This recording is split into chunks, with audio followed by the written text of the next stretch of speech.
When you like Ventura TV Appliance on Facebook, it's nice. But when you love the Whirlpool appliances we deliver, it's even better. Our website is cool, and it's a good place to start, but you really should touch the merchandise before you buy. Touch the new Whirlpool Ice Collection. It offers a modern style made to create an inspiring kitchen experience. Save big on this Whirlpool Black Ice or White Ice kitchen. Come into Ventura TV Appliance and touch the merchandise today. Retro TV, your home for classic television. The greatest shows in history are here for you to enjoy. Join Cosby and Colt as secret agent men in I Spy. Ride along the Ponderosa with the Cartwrights in Bonanza. Hit the beat with Joe Friday in Dragnet. And that's not all. Retro TV offers endless fun and excitement for the whole family to enjoy. Retro TV, the best in classic television. You can find Retro TV on over-the-air channel 13.4.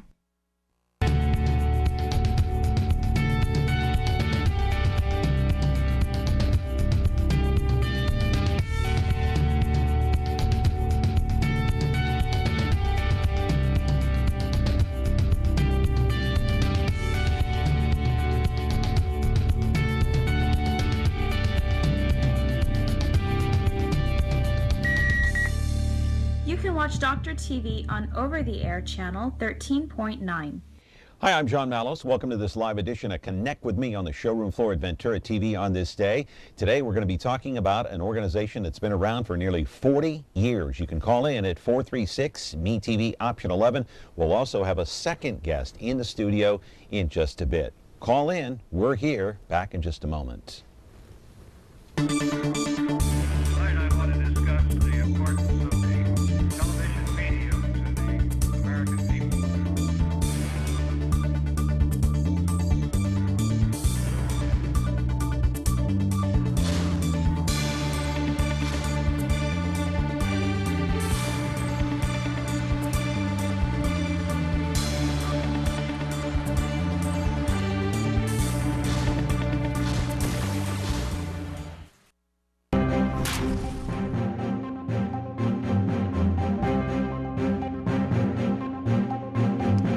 Back here on the program on a Tuesday morning. Glad to have you along. You already know the phone number by now. I mean, after all this time, you should. 436-ME-TV option 11.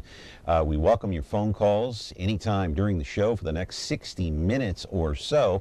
Hey, let's put up on the screen, you know what channel you're watching. Comcast 187, 43.6, and 13.1 live on a daily basis, Monday through Friday here. And you can catch the replay later today, of course, at 2 o'clock. On 13.6 U2, and then 8 o'clock tonight, 4.6, that would be Biz TV. You already know that. And then later on, our shows get posted on YouTube, and they stay up there forever until the end of time, my friend, until the end of the world, whenever that might be. Anyway, you can catch me on Twitter if you'd like. Follow me on Twitter at John Mallos. Me TV. All right, to the main thrust of the program here today. Obviously, keep in mind we'll have a second guest later on, but the organization I want to focus on right now has been around for about 39 years. EPU, better known as Exceptional Parents Unlimited, started way back in 1976 by a local woman. There is EPU right there. Her name is Marion Carrion, and the idea of EPU was born out of a support group that she started for parents who had kids with Down syndrome. Those children now, by the way, are fully grown, at least some are. Over the course of time, decades to be exact, this place has grown by leaps and bounds, today serving more than 3,000 families here in the Central Valley and helping children with Down syndrome, but also other kids who have special needs, not only Down syndrome. There are more than 100 therapists on board. Both physical and occupational therapy is available, even for those who don't speak English. They can help those who speak Spanish and Hmong.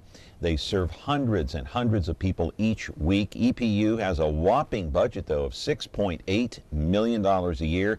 It is a nonprofit. Today, we'll ask our guest where all that money comes from and how all that money is spent. Carrion, by the way, has since retired. Hey, joining me live in the studio right now is Kathleen Price. She is the developmental director for EPU, Exceptional Parents Unlimited, here in Fresno. You can call in at 436-ME-TV option 11. Now, keep in mind, the second part of the program will be talking about water. We'll have someone here in the studio who is not a politician, who is not really affiliated with Doug Begum in any way, you know, and not affiliated with the mayor or any politician. He is a local resident who does not want the rates to go up. It's going to be a hardship on him and the rest of his family. We'll talk to him, but for now, we'll talk to Kathleen Price, 436-MeTV, option 11. Back in a moment. When you're looking for Whirlpool innovation and quality, who has the answers, the selection, the price? Ventura TV Appliance. With billions in nationwide appliance buying power, more than Home Depot and Best Buy combined, we'll help you save. Our low prices on Energy Star qualified Whirlpool appliances save you energy and money and pay no interest on select models when paid in full within 12 months. Ventura TV Appliance, serving you since 1951. Hey, back here on the program, my friends. Glad that you're with us on a Tuesday morning, and so time to welcome in Kathleen Price. How are you from EPU? I'm doing well. Thank you so much for having me today, John. No problem. We appreciate the opportunity. Okay, so tell me about EPU. You got this outgoing director, Carrie, and she retired after so many years. Why? Marion is actually, I think, transitioning to retirement at the time. She has stepped down as our acting executive director, right. And Ellen Knapp is our new executive director. Marion's remaining with us as a consultant through the end of our fiscal year, and I know we'll be connected with EPU for many years to come. Yeah, and so why did she decide to step down? Why now? Well, she was at the point in her life that most people would have probably already retired by now. And I don't want to share Marion's age with you because she probably would not appreciate that. But she had worked for the organization for a long time, 38 years, and founded it actually as a young nurse with 2 young children of her own. Yeah. What did she provide for the organization that can't be replaced? Well, she was certainly a visionary, not only for our organization, but a visionary within Fresno County and the state of California for the needs of families and children with special needs. And she put so many systems and services into place which will make our lives better and make the futures brighter for children for generations to come. What are some of the programs that she implemented over there? Well, the EPU Children's Center actually runs 6 different critical community programs. We started, the core of what we did, started as an organization that was a support group for the parents of children born with Down syndrome. Yeah. And that was where we started in 1976. Since then, the organization has truly grown organically to meet our community need. And we see children with all types of special needs, whether that be developmental delays, physical issues, medical frailties, behavioral disorders, or families in distress.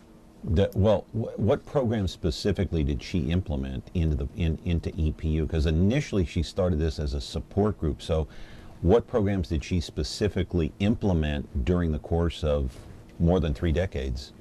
Well, the first program that was added to the support groups was the Infant, Family, and Play program. Oh. So for therapeutic hands-on services for children birth to 5, we started as a support group for parents, but realized very early on that we wanted to provide services for children as well. So we have an Infant Play program, which is therapeutic play at the EPU Children's Center. We also have a program called Learning About Parenting, and in that program, the parent is our client. So the child may not have any genetic issue or any problems that they were born with, yet they are at great risk for neglect, abuse, for not making it through the school system because of the parents' challenges. So in that program, it's the parents that we're providing basic parenting courses to, financial literacy courses, nutrition, and those children come to the Children's Center and go right into the classrooms with our other children. So it's a fully integrated program. We also provide services for the siblings because if you are the brother or sister of a child with special needs, your life has been changed as well. And so we have programs for the siblings of brothers and sisters, and that helps families that may not be able to come for services if they had to get babysitting or childcare for their So where children. do you get your money from? Our money comes from all different sources, and this time of year, I'm thinking about our biggest fundraiser, Fiesta de los Niños, and we do one annual community fundraiser a year, and we've been doing it for 25 years, so it's really our signature fundraiser and become quite the community event, and that is coming up on June 20th. We hold it out on the river bluffs at Palmanese under the stars on a summer evening. You're relying on donors then? Well, it's a combination of donors, of grants, of contracts on a federal and state and local level. So our funding is, we call it a patchwork quilt of different funding sources. And I think that's what's really given the organization its financial stability through all of these years, is that because we don't rely upon one funding stream, if we have a reduction of funding in a particular program and that program is underfunded, then we're able to take individual donations or the unrestricted funds that we raise through fundraisers and plug in those budget gaps, preventing reduction of services to families. Caller, go ahead. You're on the air. Yes, I was just kind of wondering, do you work with or contract out with different school districts in order to assist them with their special needs children, and do you help in consulting with the school district? Because you always hear like Fresno Unified getting sued because they don't meet their special needs children's their needs. I was wondering, do you assist them or do you contract with school districts? That's a great question. We work very closely with the school districts. Now, our children come to EPU for hands-on services from birth to 5, and the majority of them will go into the public school systems. So once they get into school, that's a challenging time for the parent, for the child, and also for the school district who's trying to meet the special needs of that child. We then get involved as an advocate for the child and for the family, and we are involved in the IEP process with the school districts. That means an individual education plan. So it's our goal to create a plan with the public schools so that that child can be successful. And yes, we work directly with the teacher, with the principal, with the school district, with the child and the family in order to do that. But you only work with kids up until the age of 5, right? So we provide hands-on services. So the therapy that we provide is for children up to 5. We stay with families for a lifetime. And it's interesting that most parents stay with us on an average of 6 years after their child has graduated. So they're still coming to EPU for support services or educational services or that IEP process. They're working with us to advocate for their child in the school district. Even when they're 10? Absolutely. Okay, go ahead. We find that families really become very involved again during the teen years. As you know, that's a difficult time for any parent and child to navigate, but particularly if you're a child that has special needs. So we find that many times families that have graduated come back to EPU and become very involved again through those teen years, where we have a teen group and again services for parents and the teens. Yeah, now do the children pay for services at EPU? All of the services that we provide are at no charge to the families. Okay, as far as salaries go, now how much of that, I mentioned that you guys have about $6.8 million in your budget for the year. How much of that goes towards salaries? Well, we have over 100 licensed early childhood therapists on our staff. Right. So, we've got a good-sized staff. We're at 105 total with our administrative staff. And I can't tell you off the top of my head what percentage goes to salaries. Most of the money that all of the money that we bring in is tied directly to services for the families and the children. Right. We have a fleet of 11 vans that goes throughout Fresno County and picks up families and brings them to our center that aren't able to have transportation. And then each Friday, we send our fleet of van and our therapists out to the west side of Fresno, where we travel throughout the remote rural communities, picking up families and bringing them into Firebaugh, where we provide center-based services in Spanish in Firebaugh. Again, all at no charge to the families. So the cost of the services is high.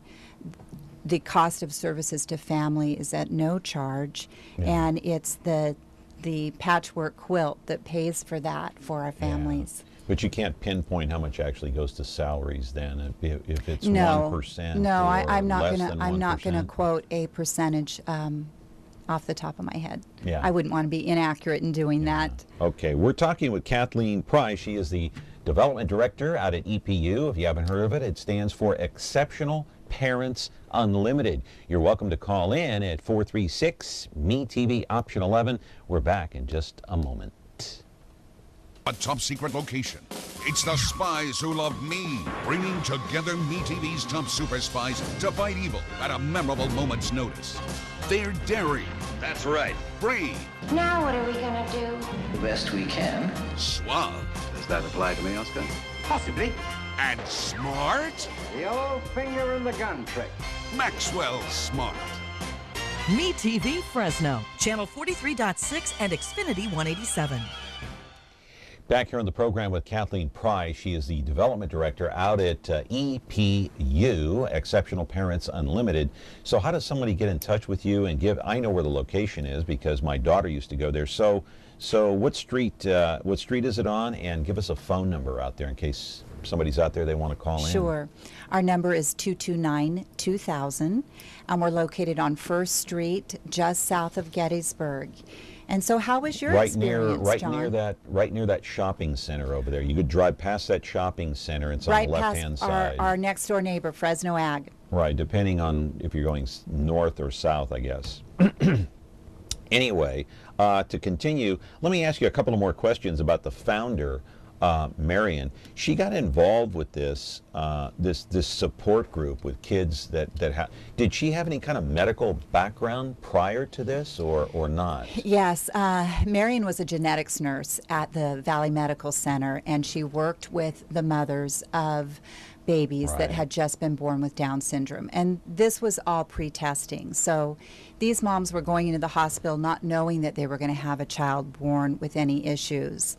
You know, with all the hopes that we go into a hospital with to give birth to our child, and then leaving really in a state of just grief and not knowing what the future held for their children. So she saw very clearly that these mothers needed more than just the medical services that the hospital was providing. They needed support services, and she knew that as a mother of two children that were healthy, she couldn't really walk that journey with them. And so she thought, well, if I bring together these mothers that have a common experience, maybe they'll be able to strengthen each other and shore each other up and help each other through this process. And so she went to the administration of what was then Valley Medical Center and asked them, could we have room for a support group here in the hospital?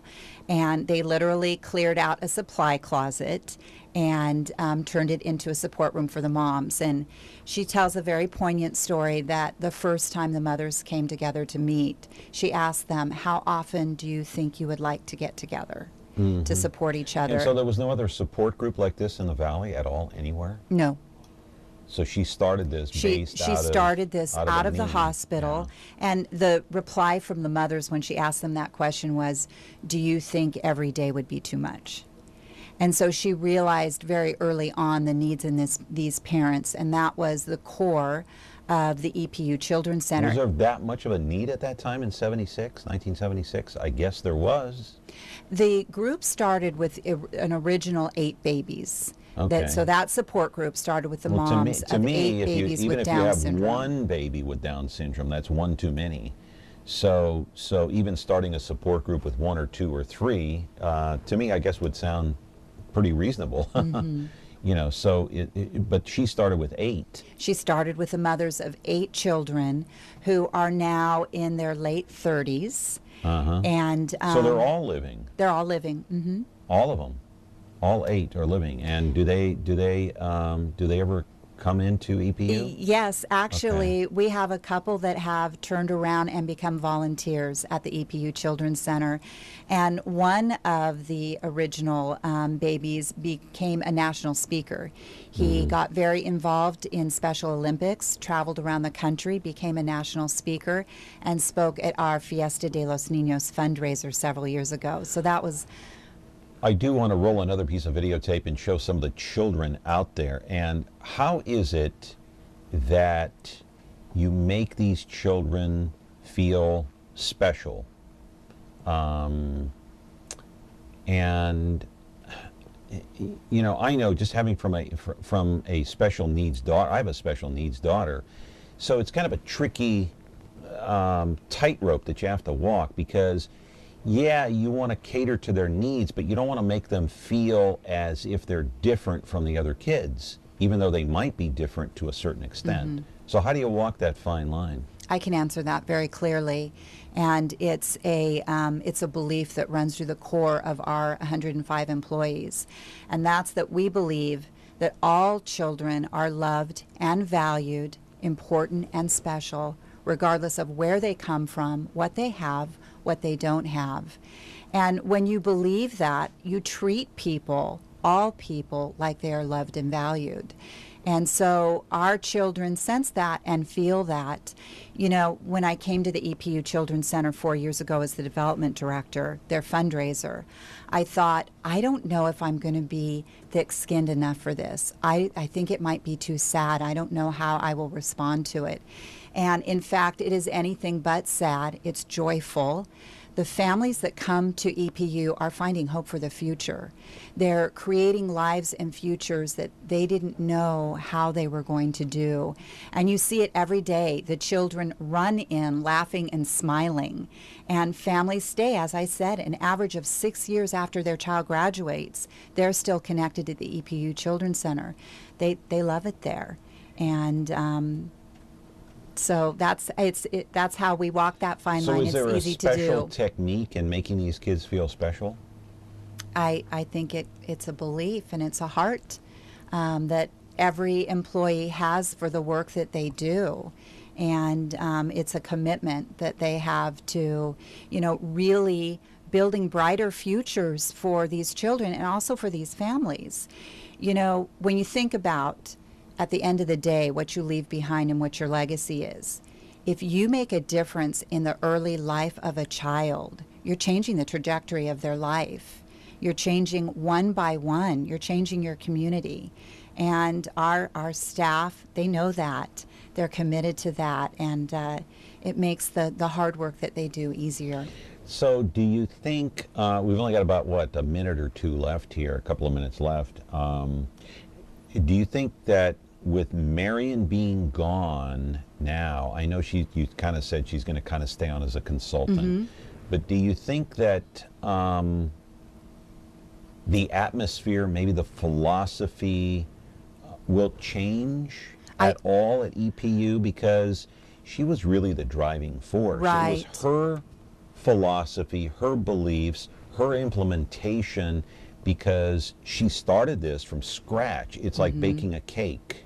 Yeah, it was her baby. She describes it as her third child. Right. Yes. So things will be different. Yes. Things will change with her gone. Well, things always change, and our organization has changed over 38 years to meet the changing needs of families in the Valley, and we will continue to change. We have to. Yeah, but that's not the kind of change I was talking about. I was talking about the needs philosophy. of families. No, I don't believe that those philosophies will change. There are 105 employees deep and 38 years old, and it's interesting. You know, I was asking just yesterday one of our therapists that works with children, do you think the families are aware that Marion has retired?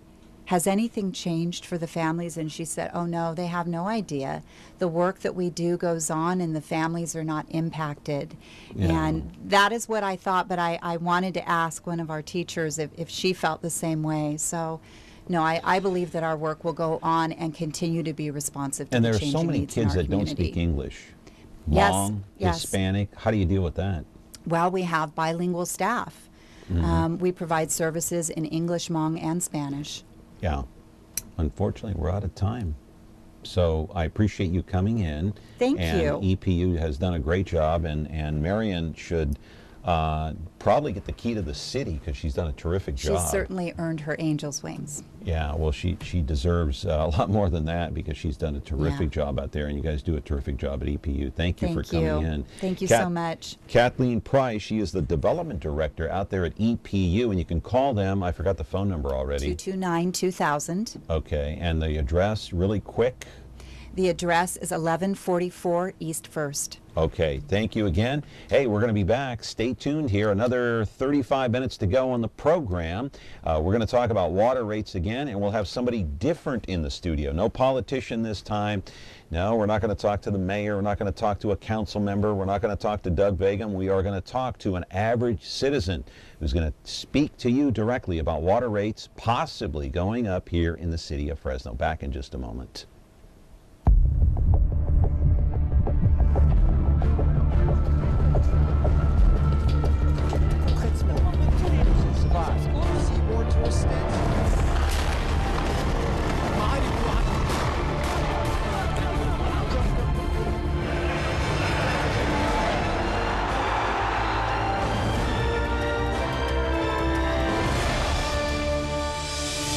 Euronews, most watched news channel in Europe. Ventura TV Appliance Center. We're the save energy, save time, save money place. The Energy Star qualified #1 rated high efficiency Cabrio from Whirlpool Place. You heard right. Right now, save big on select Whirlpool Cabrio laundry pairs and pay no interest when paid in full within 6 months. At the hometown low price, think outside the big box place. Since 1951, Ventura TV Appliance Center. We're working hard to be your place. The Ballad of Andy and Barney. Andy and Barney were lawmen, bravest you ever did see. Warned every crook in the record book to stay out of Mayberry. They were the law. Yes, they were the law, and they didn't know fear. The Andy Griffith Show. I guess to sum it up, you could say there's 3 reasons why there's so little crime in Mayberry. There's Andy, and there's me, and baby makes 3. Now on MeTV Fresno. Frigidaire. It means the first electric refrigerator. The first compact electric range. Now, there's the Frigidaire Gallery Range with Symmetry double ovens. It's designed to cook multiple dishes at multiple temperatures, so you can prepare the entire meal at the same time. Frigidaire, over 90 years of legendary innovation. See the full line of Frigidaire appliances at Ventura TV Electronics and Appliances.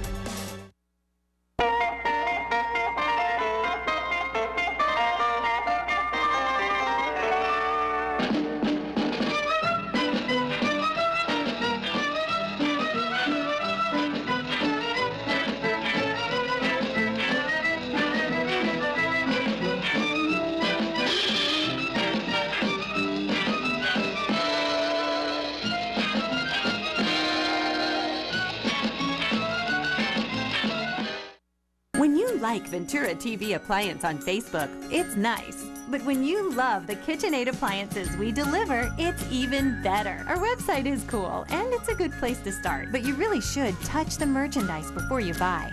Save big with KitchenAid. Right now, get up to a $1,000 prepaid MasterCard when you purchase select KitchenAid appliances. Get the best selection, price, and service in town without waiting. Come in to Ventura TV Appliance and touch the merchandise today. Attention all units. We have reports of 2 motorcycle cops protecting California's highway. That's for us, good buddy. The Men of Chips are on MeTV. Hi, I'm John Baker. I'm John Baker. It's Officer Baker. He's the blonde one. Hi there! Officer Poncherello, man. Frank Poncherello. Oh, I'm Frank Poncherello. And he's the one who's Eric Estrada. There's no way I wouldn't remember a name like that. Catch the blonde one and the one who's Eric Estrada on Now Chips. on MeTV Fresno. Xfinity 187.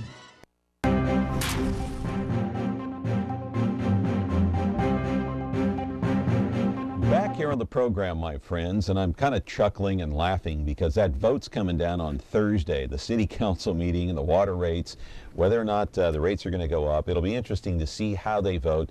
That meeting is going to be a long one, too. If you're planning on going to City Hall on Thursday evening about 5 o'clock, be prepared to stay for a very long time. How long? Hey, anybody knows. I mean, flip a coin. I don't know, heads or tails. It's anybody's guess out there at City Hall. But last Thursday, you might recall that the mayor of Fresno, Ashley Swearingen, hey, there she is. She held a news conference right here. She claimed that she secured a loan for the city of Fresno from the state of California at a tune of $195 million. at an interest rate of 1.2% over 30 years. She said that would save the taxpayers or ratepayers more than $100 million during the lifetime of the loan.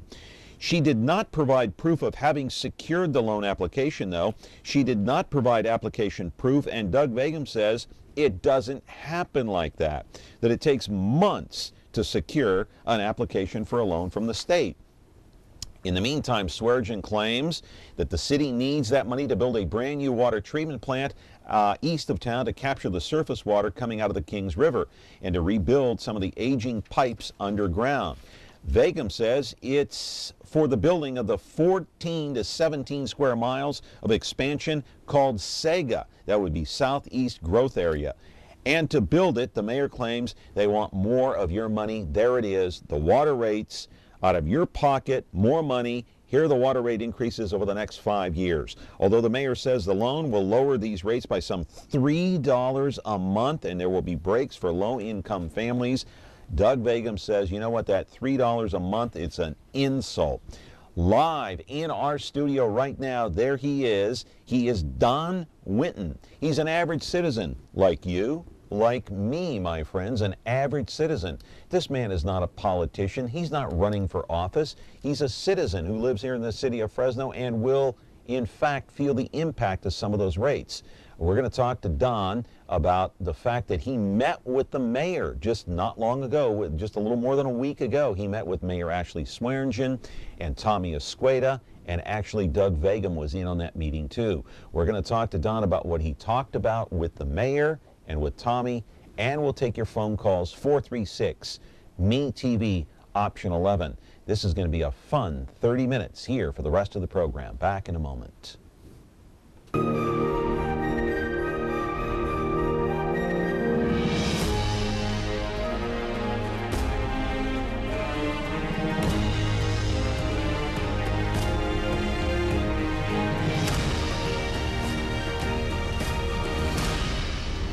You can find movies on over-the-air channel 13.3.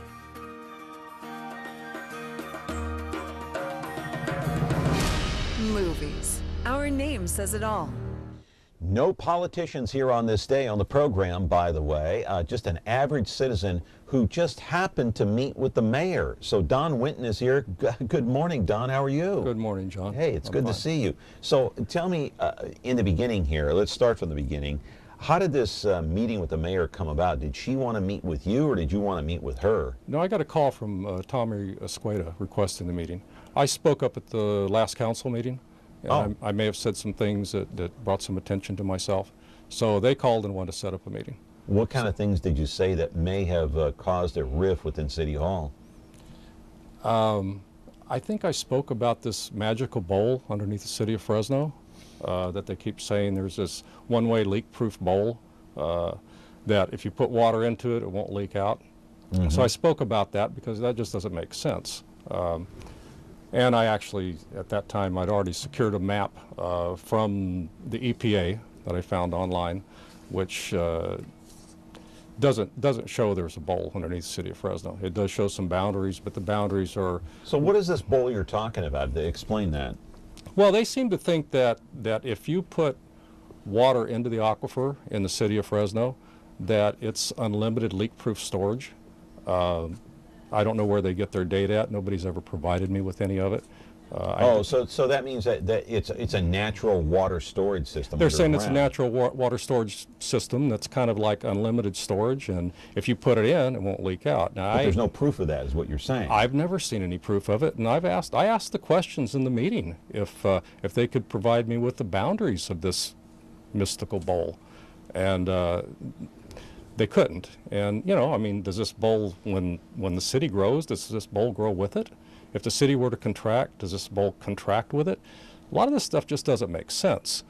And, you know, my experience, and, you know, I go back to college, Physics 1A. You know, if you increase differential pressure and you've got a leak, water leaks out faster. And then I go back to the other physical characteristic, gravity. So if water leaks out faster and it goes to the lowest point, you know, that can go to gravity, somebody else is going to pump all this water that we're saving at 3 times the rates. And we're not even going to get to take advantage of this. Yeah, that's amazing. I want to get the reaction from the mayor when you brought all this up. Good morning, caller. You're on the air with our guest today. Hey, he's not a politician, has no axe to grind, not running for office either, my friends. He's an average citizen like you and me. Caller, what's your question? Hey, Don, let me ask you a question. When you had a meeting with Ashley or the representatives, did you feel that their answer, I mean, that whatever they answered with you, was it something that you knew that they were going to already vote for? I mean, they already know what they're going to vote for, okay? And I believe the voting is they're going to get that premium plan no matter what. And like you say, probably, or many people say, it's an insult for the middle class and the people on welfare or on a fixed income.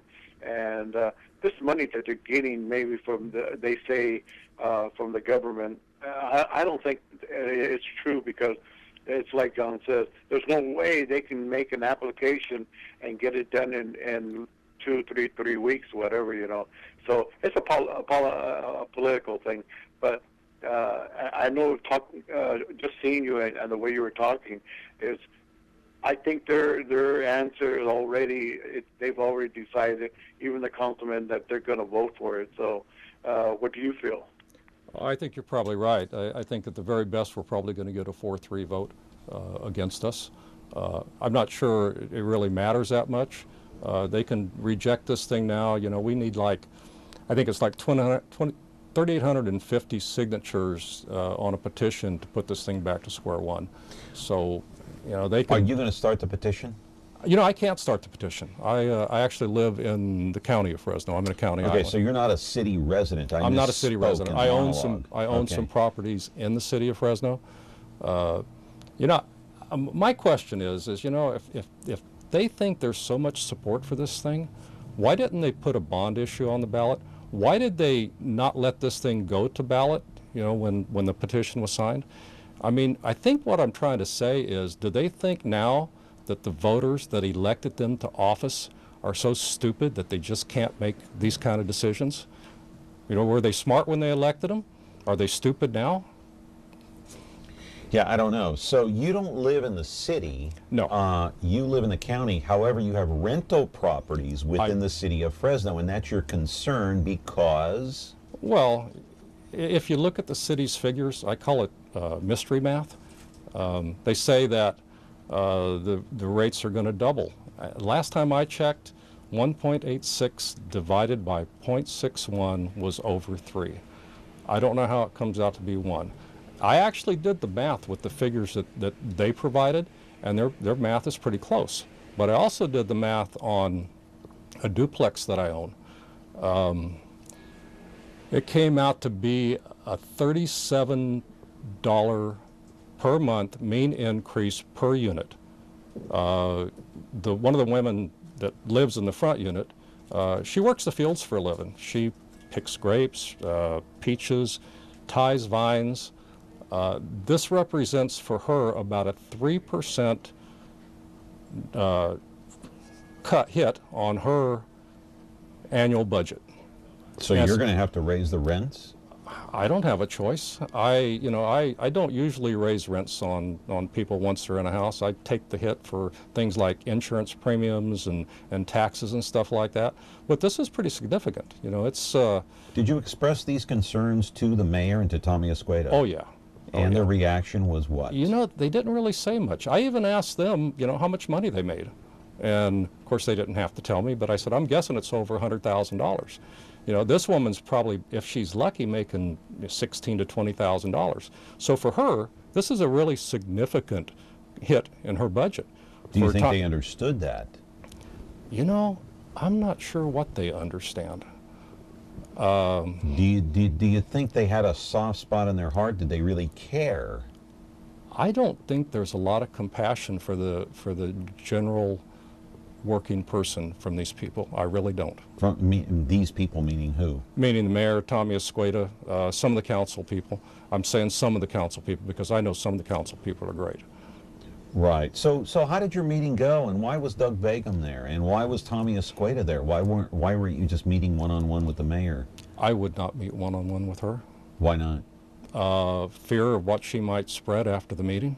Okay, I understand. Yeah, I mean, you know, and I'm not saying all politicians, and I'm not saying her, but sometimes, you know, you've heard the saying, if their lips are moving. I'll give you an example. You know, what she said happened in this meeting didn't happen. What is she saying happened in the meeting? Well, she said that we came to an agreement. And if you read the last article in the Bee, she said that people she's met with after hearing the facts agree with her plan.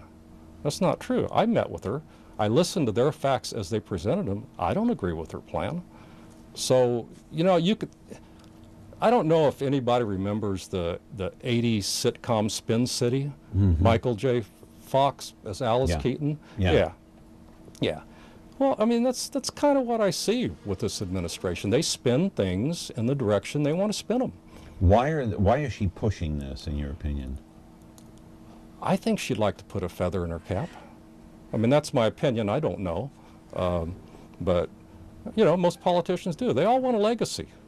You know, this would be a great legacy. If she can get this thing pushed through, it's a springboard to go somewhere else. So she didn't honestly, with compassion, listen to your concerns and understand your concerns? You know, is that what I'm hearing? At the time, I really did think that she was listening, and I thought she was humbled a little bit. But afterwards, when I start hearing all the stuff she's saying, I'm going, you know, that was all an act. Yeah. Okay, we're talking with Don Winton, an average citizen here in Fresno. Doesn't live in the city, but lives in the county, but has rental property, of course, in the city of Fresno. Will affect him. It will affect his tenants. He met with the mayor. I do want to get into some of the details about what they did talk about. And then I'll get into a little commentary, my friend, myself, because I talked to somebody yesterday. Can't mention the name, over at City Hall.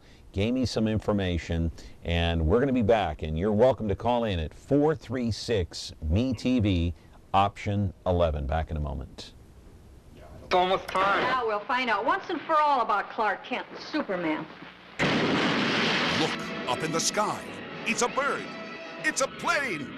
It's a TV show. Yes, but who is he? What's his name? He's Superman. Golly, Clark, won't that be wonderful seeing Superman? Fighting a never-ending battle for truth, justice, and television the MeTV way. No one can do the things that Superman does. The adventures of Superman. Now on MeTV Fresno, Xfinity 187. Back here on the program today, talking once again about water rates. Now, keep in mind, at City Hall on Thursday, that big vote is coming up. Whether or not it'll stick, more than likely our guest thinks today, Don Winton, thinks it might be at best, it'll be a 4-3 vote. Who knows if there'll be another initiative come along. I don't know that Doug Vegam will be behind it. I think he wants to try to keep his word, even though Vegam says City Hall is not, they're not keeping their word on certain issues and items. So Don is here.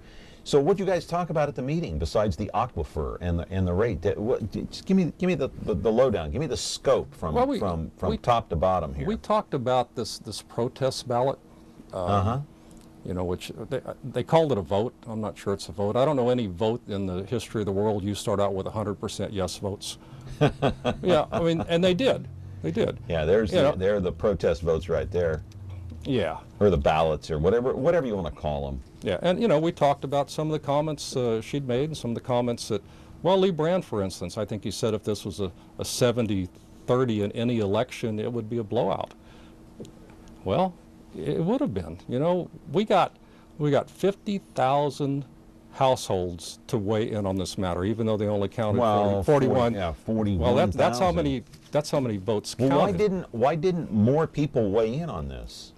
Why didn't more people weigh in, more than 40,000? Well, I'll give you, for instance, I was sitting next to a lady in the council meeting, has 8 properties. She never got a ballot, never received one. She was filling them out at the council meeting. So, yeah, I mean, you got postal delivery problems.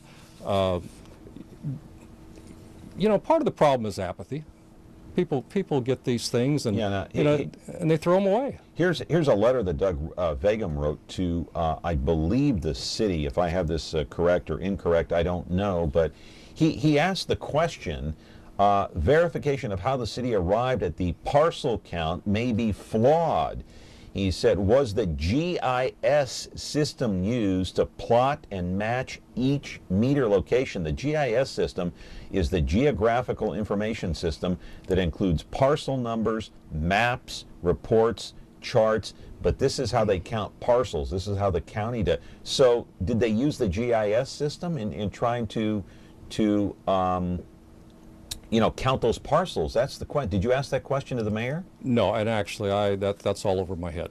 You Okay, know, like that's, all right. I just know that we had a lot of people weigh in on this, and 50, like I said, over 50,000, almost 51,000 households actually weighed in, even though they only counted 41,000 votes. You still got that many people, and the only way to weigh in was no. Now, there was no way to weigh in yes. If you didn't do anything, it was a yes vote. Yeah, well, they sent these out based on parcel counts, but the question is, how did they arrive at that parcel count? We got a phone call here, but I just want to mention that Doug says in his report, the staff report does not mention if the GIS system was used to apply the data. The GIS system is supposed to be very accurate, and that's kind of what they use to count parcels. Anyway, caller, you there? Go ahead. Yes, good morning, John. Hi. They keep talking about increase in water. When I connected with a meter, my first bill had an automatic standby charge of $13.51. Nobody seemed to complain about that. What is the $24.95? What are they talking about? Is the standby charge going to be increased? That's my question. Is standby charge going to be increased? Thanks. Bye. Okay, thank you. I don't know that I can answer that. Well, from what I saw, their 5-year plan, your standby charge is going to go to 18 something for a 1-inch line. So yeah, it's about a $5 increase over the period of 5 years for. What did the mayor say and Tommy Escueda say about the protest ballots?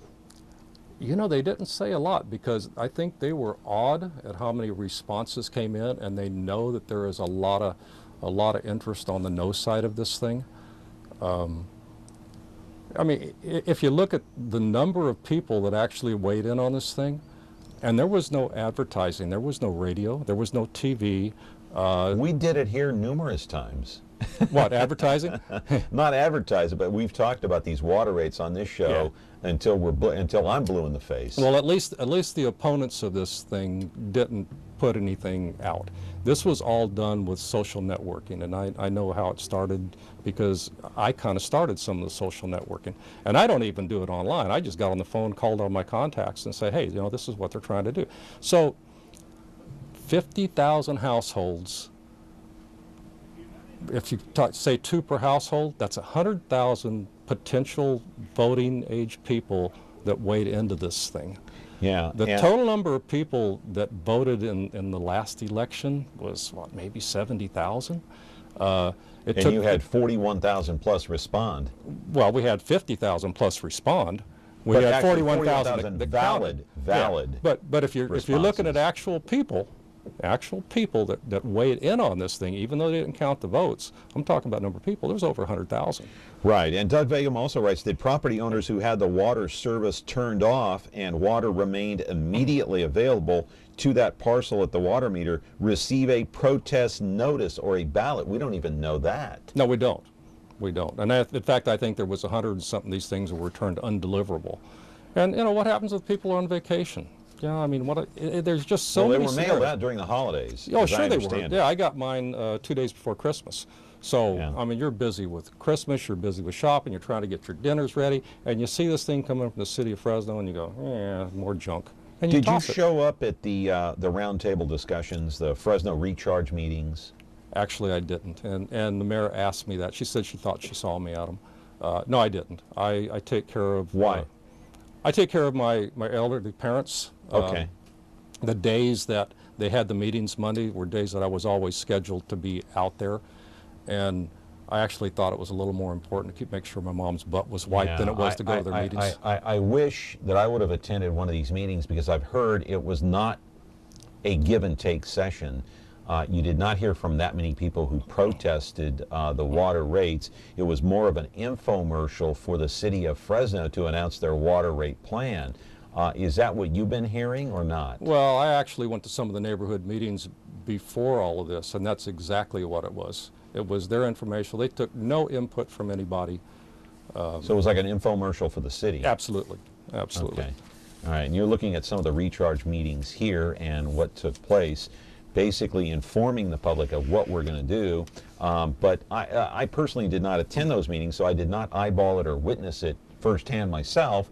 I'm just going by information from others who actually attended some of those meetings. But what did you get out of the meeting then from the mayor and from Tommy Escueda?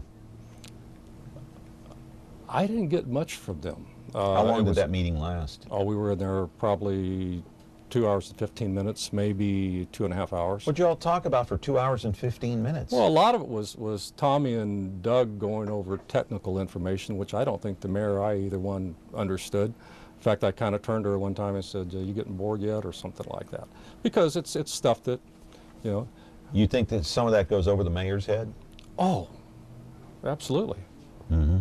Yeah, a lot of it goes over my head too, believe me. Yeah, and mine too. Yeah. And mine too. Yeah. You know, I take the common sense approach, and that's why, you know, I gave you a copy of the aquifer map that as I see it, and it doesn't agree with anything. Here's the aquifer map right here that you're talking about, that you pulled down off the internet online, that you've questioned the mayor and Tommy Escueda about. Right. And that's, well, actually, you brought it up at the city council meeting. I brought it up with the mayor and Tommy Escueda, and I did bring it up at the city council meeting, although they'd only give you 3 minutes, so it's kind of hard to. Right. And what did they say when you brought this map up in the one-on-one meeting? There was no response. Tommy Escueda had never seen that map, as far as I could tell. Did you ask him if he had crawled underground? No, I didn't. I didn't ask find out if there is a bowl under there? I didn't ask him. I wish I would have. Okay. We're talking with Don Winton. He's an average citizen here in the Central Valley, owns property in the city of Fresno, does not want to see water rates go up because he has tenants. It will be a hardship. Some of those tenants only make $16,000 a year or more, and these water rate hikes are going to put the big hurt on some of these people. 436-ME-TV option 11. We do have an open line. This should be an issue that you are interested in because it's going to hit you in the pocketbook before you know it. When you turn around, open up your mail one day, you're going to see those water rates jump up. Call in 436-ME-TV option 11. Tune in to Heartland for the best in true country music. Relive vintage specials, one-of-a-kind concerts, and country music's earliest videos. Heartland is the heart of country, the only place where you can find country music, country stars, and country lifestyles 24/7. Heartland, the heart of country. Now on channel 13.2.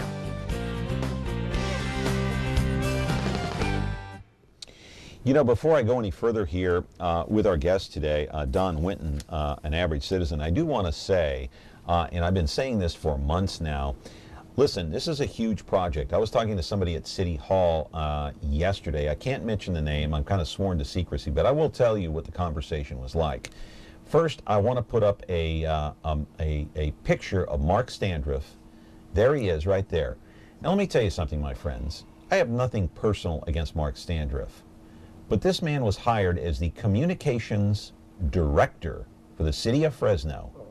He has dodged my calls, has not texted me back. He promised me before Thanksgiving that he would bring the mayor and Tommy Escueda on this program to talk about water rates going up. He is purposely avoiding me and coming on this program, and I have no idea why. Okay, he talked to one of our staff members not long ago. But if you want to call him as we take this call, hang on, caller, you call Mark Standriff at 621-8000 and ask him why he doesn't want to come on this program. Is it because he is going to be facing tough questioning? Well, we should raise questions. When you're talking about floating a $250 million bond in the city of Fresno, putting the burden on the ratepayers or the taxpayers to build this underground system and this water treatment plant, and do we even need it? These are the questions that need to be raised anytime you're raising water rates and imposing on the taxpayers of the city of Fresno. Caller, go ahead. You're on the line. Yeah, I agree with Doug and this guy that's on today, but you had mentioned something about the low income and stuff, and I wanted to bring up the fact that the mayor's saying that there's like $1 million and something for the low-income people. And I want to know kind of how far they really think that's going to go with considering how many low-income people we have here in our city. And that's low income. That's not even considered the middle-income people, which are on fixed incomes too, and PG&E and everything else keeps going up. And then I don't like the way they're mismanaging money by the fact that they basically gave away that stage from the stadium when they could have made a lot more money off of that, and that money could have went to this. They've already taken money away from us for high-speed rail, and then for other things, our street sweeping, all these other things on our bill has gone up, and now they want to up the water too. Yeah. Okay, ma'am. Thank you. Yeah. What she said was absolutely true. Yeah. And and they've been poor custodians of our money. I brought this up in the meeting with the mayor, and there's a lot of things you could bring up, but I brought up Grizzly Stadium for one. I don't know if anybody remembers the whole scenario behind Grizzly Stadium, but I do. I was working for the city at the time. You remember John Carberry? Yes. Oh, what a slickster that guy was, huh? Yeah. Came in, said, I'm going to build the city of Fresno a Class A baseball stadium, not going to cost the city a dime. Remember that? Yeah. Yeah. And then 6 months later, so, I got this baseball team, but I need like $9 million of infrastructure done before I build the stadium. But the stadium's not going to cost the city a dime. Yeah. Well, look where it's at now. White elephant. Oh yeah, 15 years later, $2 to $3 million annual loss and growing, and they got no way out of this. All on the taxpayer dime. Now the when Met, Granite Park, you can throw those projects I've mentioned them all. Yeah. Yeah, and what was the mayor's response? She didn't have one.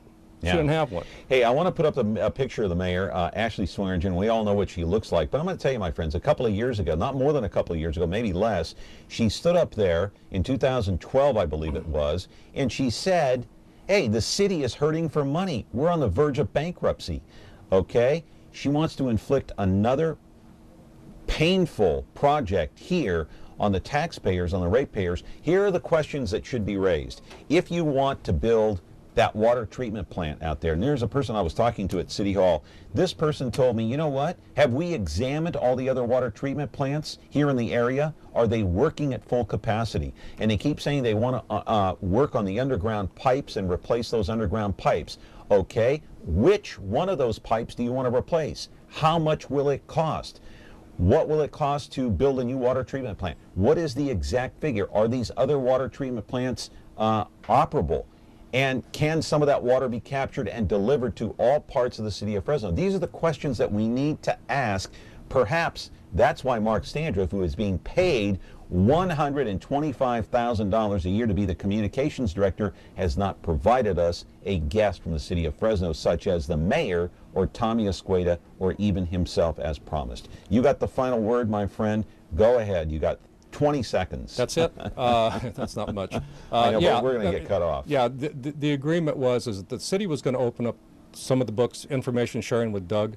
To this date, they haven't done that yet. Other than that, the meeting, we pretty much agreed to disagree. We did not see eye to eye on anything. So just to clarify, you did not agree with what the mayor said walking out of that meeting? Oh, absolutely not. Okay. Don Winton, thank you much. Thank you, John. Good luck to you. I hope this all works out, and who knows, maybe another petition drive. I don't know. Well, anyway, we're back tomorrow with another program here. I can't see it not happening. Okay. You're not done yet. Oh, Stay okay. put. We're back with another edition of Connect with Me tomorrow here on Me TV Fresno. Have a great day, everybody.